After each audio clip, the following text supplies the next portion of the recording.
जाहिद कादरी के अलावा जितने भी केस है, जैसे नरोड़ा पाटिया है, गुलबर्ग सोसाइटी है, ओड है, सरदारपुर है, इस तरह के विक्टिम्स के पास हमको तीस्ता जी ऑर्डर करा करती थी कि आप उनके पास जाइए और उनको हमारी तरफ हम लेकर आइए। आप हम चाहते हैं कि उनका केस हम लड़ें और ज़्यादा से ज़्यादा तूफान में जो भोग बने हुए लोग हैं उन तमाम भोग बने हुए लोगों का केस हमारे पास ही आए और वो सारे केस हम देखेंगे।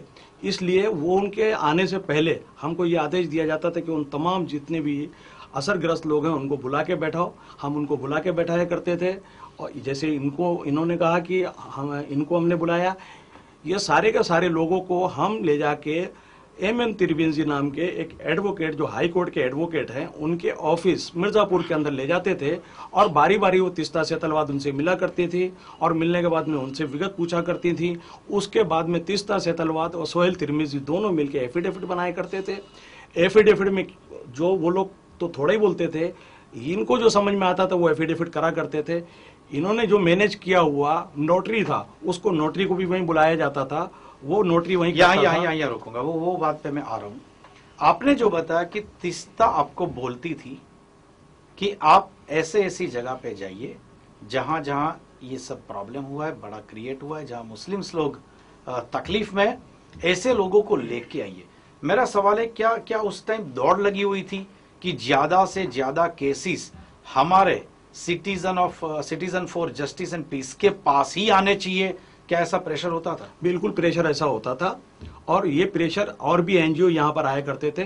कभी कभी ऐसा भी होता था कि कोई असरग्रस्त किसी और एनजीओ के पास चला जाता था तो उसके अंदर मुझे तीस्ता सेतलवाद के गुस्से का भी सामना करना पड़ता था कि ये असरग्रस्त उसके पास क्यों चला गया, दोबारा उसके पास नहीं जाना चाहिए।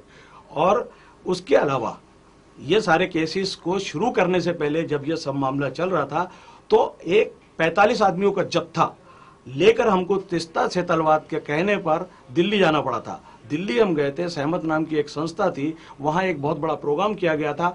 वहाँ देश के बड़े बड़े नेताओं को बुलाया गया था। उस जगह पर उनको 3 दिन रखा गया था। 3 दिन रख के उनसे इंटरनेशनल मीडिया, नेशनल मीडिया के सामने उनकी स्पीच रखी गई थी।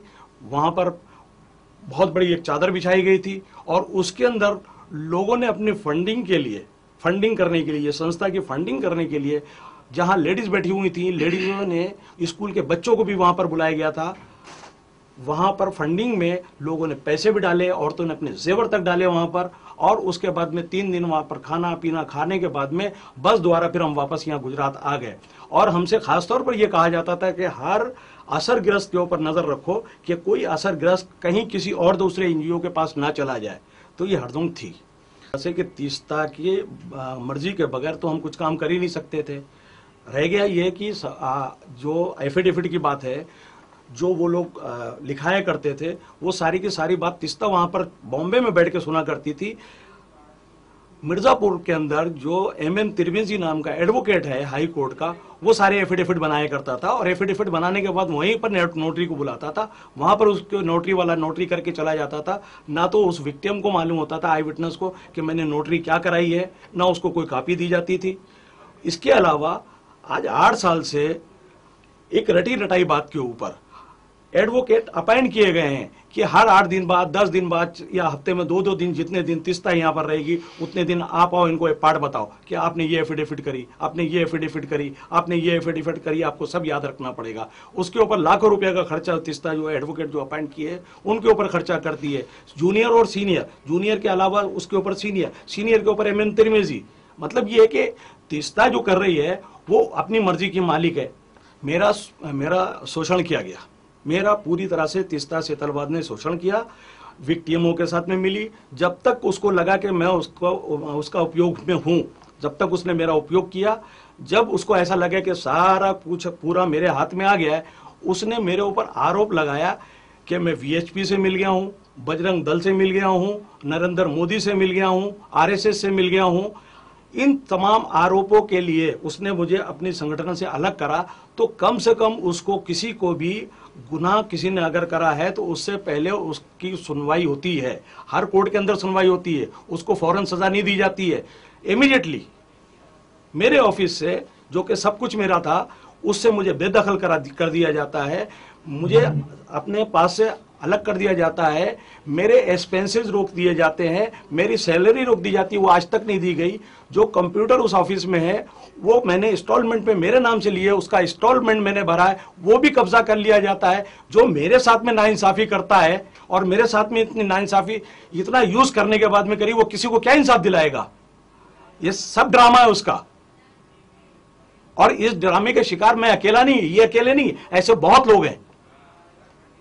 जैसे आपने बताया कि तीस्ता खुद एफिडेविट मतलब मुंबई से इंस्ट्रक्शन देती थी, यहां पे मिस्टर तिरमिजी जो लिखते थे और नोटरीज होता था। हाँ, राइट? हाँ।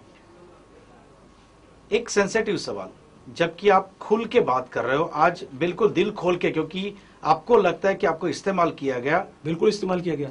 रईस खान जी, क्या जिस तरह से एफिडेविट कराने में कहीं प्रेशराइज करती थी या तो प्रॉपर गाइडलाइन देती थी, क्या इसी तरह से साक्षियों के निवेदन में भी गाइडलाइन दी जाती थी क्या तीस्ता की ओर से? देखिए, पहली बात तो ये होती थी, साक्षी को बुलाया जाता था। साक्षी से बुलाने के बाद में उसको टेलीफोन के ऊपर, फोन के ऊपर तीस्ता बात करा करती थी, और फिर सोहेल MM तिरमिजी को वो फोन दे दिया जाता था। वो पूरी बात कर लेता था। बात करने के बाद में आगे का काम तिरमिजी करता था, पूरे एफिडेविट वो तैयार करता था, नोटरी वाला वो बुलाता था, नोटरी वो करता था, किसी भी वेरिफिकेशन के लिए किसी भी एडवोकेट को, उसके जूनियर को वो बुला लेता था। ये एक तरह का पहले से बना हुआ प्रोग्राम होता था, मुझे तो खाली यूज करा जाता था। रईस खान जी, जैसे आपने तीस्ता को छोड़ा, तकलीफें भी बहुत आई होगी। बहुत तकलीफें तीस्ता की तरफ से हमारे को बड़े धमकियां भी आई। उनके सहयोगी जो लोग हैं, न्यूसेंस हैं, उन्होंने बहुत धमकियां दी, गुजरात छोड़ने के लिए धमकियां दी, आज तक धमकियां देते हैं। और हमारी परेशानियों का हाल तो ये है कि हमको तो रोजी रोटी कमाना भी बड़ा मुश्किल हो जाता है। तीस्ता का एक आरोप जो उस सच्चाई बोलता है, जो सच बोलता है, कल इनके ऊपर भी आरोप लग जाएगा कि ये नरेंद्र मोदी से मिल गए, RSS से मिल गए, बजरंग दल से हम मिल गए। गुजराती है तो हमको गुजरात से मतलब ये एक उसका सबसे बड़ा स्टैंड ये है, जितने भी असरग्रस्त हैं, आई विटनेस हैं, उन सबके दिमागों में उसने एक बात डाली हुई है कि ये अगर कोई इस तरह की बात करता है, वो RSS का हो जाता है, बजरंग दल का हो जाता है, विश्व हिंदू परिषद का हो जाता है, उसके पास लाखों करोड़ों रुपया आ जाते हैं। अगर तुम लोगों ने हमारे कहने पर अमल नहीं करा तो तुम्हारा असर वही होगा जो जहीरा शेख का हुआ। जिस तरह से उसको सजा हुई, इस तरह से तुमको भी सजाएं हो जाएंगी। तो जितने भी आई विटनेस हैं वो खुद भी तीस्ता से बहुत डरते हैं और डरे रहते हैं। डर के मारे जो है वो जो वो कहती है उसके ऊपर अमल करते हैं। सबसे बड़ी बात तीस्ता की, तीस्ता जैसे लोग, हम जैसे लोगों को इस्तेमाल करके खुद तो मेडल ले लेते हैं, अवार्ड ले लेते हैं, पद्मश्री दे गई, सब कुछ कर लेते हैं, लेकिन हमारे जैसे लोगों के लिए जान बचाना मुश्किल होता है। अगर RSS और बजरंग दल और विश्व हिंदू परिषद और नरेंद्र मोदी जैसा आदमी हमें खरीद लेता तो हमारा खुद के पास सब कुछ होता। आज हम बेहिसाब कर्जदार हो गए हैं, हमारी रोजी रोटी के लाले हमारे घर में खाने के वांदे पड़ जाते हैं, कभी कभी हमारी इतनी परेशानियां बढ़ जाती हैं। आपने एक जो स्टेटमेंट दिया अभी कि आप डरते हैं, खौफ है तीस्ता का। तीस्ता इसी फ्लोर पे आई थी, उस वक्त उसने कहा था कि गुजरात में डर का माहौल है, और तीस्ता के एक समय के साथी कहते हैं कि हमें तीस्ता से खौफ है। बिल्कुल। Thank you very much Raees Khan ji.